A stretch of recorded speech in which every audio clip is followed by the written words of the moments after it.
Hello बच्चों, कैसे हैं आप सब? एक बार फिर से आप सभी का स्वागत है आपके अपने YouTube channel exam hub for you में। तो बच्चों आज की इस क्लास में हमें आपको तो बच्चों आज की इस वीडियो में मैं आपको गुणनखंड करने का सबसे आसान तरीका बताऊंगा। और गुणनखंड पर ये हमारा पार्ट 2 है।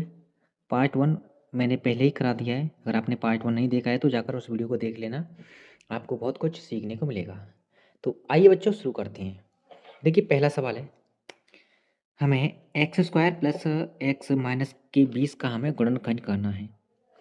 तो गुणनखंड करने का सबसे पहला तरीका होता है, यानी पहला स्टेप होता है हमारा स्टेप नंबर 1 कि एक्स स्क्वायर के गुणांक, यानी इसका गुणांक कितना है 1। एक्स स्क्वायर के गुणांक और अचर पद की हम करते हैं गुणा। ठीक है, तो 1 और अगर हम 20 की गुणा करें तो हमारे पास रिजल्ट आएगा क्या, 20। दूसरा स्टेप हम क्या करते हैं, दूसरा स्टेप करते हैं जो बीच वाला पद है ना एक्स, इसे हम लिख सकते हैं एक एक्स, एक लिख सकते हैं क्योंकि इसका गुणांक भी कितना एक है। अब इस एक को हमें ऐसे दो भागों में तोड़ना है कि गुणा करने पर हमें यहाँ से माइनस के 20 मिलना चाहिए, क्योंकि यहाँ माइनस है, माइनस के 20 मिलना चाहिए, और जोड़ने पे घटाने पे हमें माइनस का प्लस का 1 मिलना चाहिए। तो हम इस एक को ऐसे लिख सकते हैं प्लस का 5 और माइनस का 4। जब इन दोनों को ऐड करेंगे तो यहाँ से बनेगा प्लस का 1, और इन दोनों की इंटू करेंगे यानी मल्टीप्लाई करेंगे तो बनेगा माइनस का 20। ठीक है, बात समझ में आ रही है? तो अब बहुपद को हमें ऐसे ही लिख लेना है स्टेप नंबर 3 में, एक्स स्क्वायर, इस एक्स के स्थान पर लिखेंगे हम प्लस के 5x माइनस के 4x और माइनस के 20। अब यहाँ से x कॉमन लेंगे तो यहाँ बचेगा x प्लस के 5, यहाँ माइनस के 4 कॉमन लेंगे तो यहाँ बचेगा x माइनस इंटू माइनस कितना हो जाएगा, प्लस के 5। तो यहाँ से बनेगा हमारा आंसर, एक कोष्टक में आएगा हमारा x प्लस के 5 और दूसरे ब्रैकेट में आएगा हमारा x माइनस के 4। ये रहा हमारा आंसर। तो बच्चों मैं उम्मीद करता हूँ कि आपको थोड़ा बहुत समझ में आया होगा। ये 4 सवाल देखने के बाद आपको 100% समझ में आ जाएगा। तो आइए दूसरा सवाल करते हैं। दूसरे सवाल में कह रहा है ये कि हमें एक्स स्क्वायर माइनस के 3x और माइनस के 54, इसका हमें गुणनखंड करना है। तो इसका मैं आपको इजी तरीका बताऊंगा।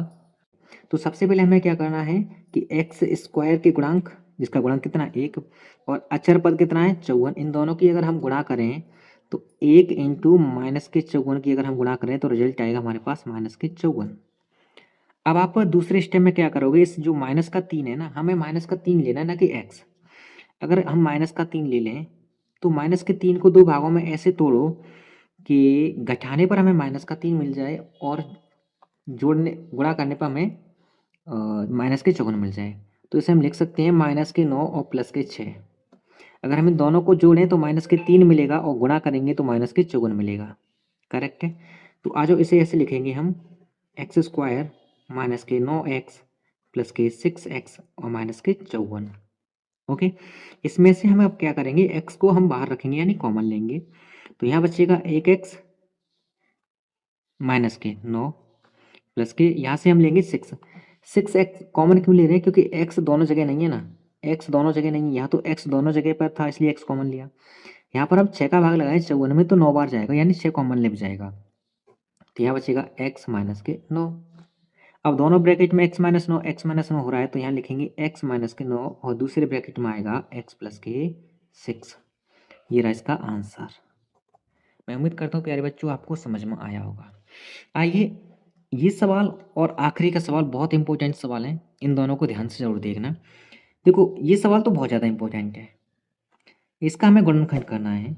तो इसका गुणनखंड करने से पहले मैं आपको एक बेस की प्रॉपर्टी समझा दूँ। देखो जब भी हम अंडर रूट में a और अंडर रूट में a का इंटू करते हैं तो ये रिजल्ट मिलता है हमें a। तो इसका मतलब हम ये कह सकते हैं कि सर अगर हम a की जगह पर 2 रखें अंडर रूट में तो रिजल्ट मिलेगा 2। यानी इसका मतलब ये है कि सर जब under root 2 into under root 2 को हम 2 लिख सकते हैं तो क्या 2 को under root 2 into under root 2 नहीं लिख सकते? बिल्कुल लिख सकते हैं। तो यहाँ से हम इसे लिख सकते हैं कैसे, तो इसे हम क्या कर देंगे, इसे देखो जब a इंटू ए करते हैं तो इसे ए स्क्वायर बोलते हैं ना, बोलते हैं।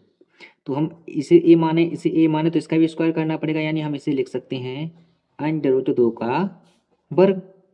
जब भी तो हम इसे लिखते हैं under root 2 into under root 2। तो हम इसे ऐसे लिखेंगे एक्स स्क्वायर माइनस के अंडर रूट 2 का वर्ग। अब ये फॉर्मूला बन गया हमारा ए स्क्वायर, ऐसे लिखते हैं। अब ये हमारा फॉर्मूला बन गया ए स्क्वायर माइनस के बी स्क्वायर का। फॉर्मूला होता है कि एक ब्रैकेट में आता है ए प्लस बी और दूसरे ब्रैकेट में आता है इंटू में ए माइनस के बी। बस हो गया आंसर। तो एक्स के साथ एक बार रखो प्लस में अंडर रूट 2 और एक्स के साथ एक बार रख दो माइनस में अंडर रूट 2। ये रहा इसका आंसर। ठीक है, आइए बच्चों का आखिरी सवाल करते हैं। सवाल कह रहा है कि एक्स स्क्वायर प्लस के 2x माइनस के 35 के हमें गुणनखंड करने। तो सबसे पहले हमें क्या करना होता है कि एक्स स्क्वायर के गुणांक और अचर पद की हम करते हैं गुणा, यानी एक और अचर पद कितना है माइनस के 35 की जब हम गुणा करेंगे तो आएगा हमारे पास रिजल्ट कितना आएगा माइनस के 35। दूसरा स्टेप हम क्या करते हैं कि जो एक्स का गुणांक है, एक्स के गुणांक को हम दो भागों में तोड़ते हैं, दो हिस्सों में ऐसे तोड़ते हैं कि गुणा करने पर हमें माइनस के 35 मिलना चाहिए और जोड़ने घटाने पर हमें प्लस के 2 मिलना चाहिए। तो 35 किसके पाड़े में आता है, 7 के पाड़े में। तो 7 पंजे 35। अब आप ये देखो कि हमें प्लस का बचाना है 2, तो आप प्लस का 7 लोगे या माइनस का 7 लोगे। तो प्लस का 7 लेना पड़ेगा, माइनस का 5 लेना पड़ेगा, क्योंकि प्लस के 7 और माइनस के 5 की अगर हम इंटू करेंगे तभी तो आएगा माइनस के 35। ठीक है, तो इसे ऐसे ही ब्रेक करो, एक्स स्क्वायर प्लस के 7x माइनस के 5x माइनस के 35। अब देखो ये वाला पद, देखो ये वाला, इन दोनों में आपको x कॉमन नजर आ रहा है, x कॉमन, यहाँ भी x है और यहाँ भी x, तो यहाँ से x कॉमन लेंगे, यहाँ बचेगा x, यहाँ बचेगा 7। अब माइनस, अब आप ये देखो यहाँ x है लेकिन यहाँ x है नहीं है, यहाँ 5 है, क्या 5 का पहाड़ा 35 में जाता है, बिल्कुल जाता है। तो जब 5 का पहाड़ा 35 में जाता है यानी 5 के भाग में 35 आता है, तो यहाँ से हम 5 कॉमन लेंगे तो यहाँ बचेगा x, और जब माइनस का भाग लगाएंगे माइनस के 35 में तो माइनस से माइनस कैंसिल आउट होकर प्लस बनेगा और भाग जाएगा 7 बार।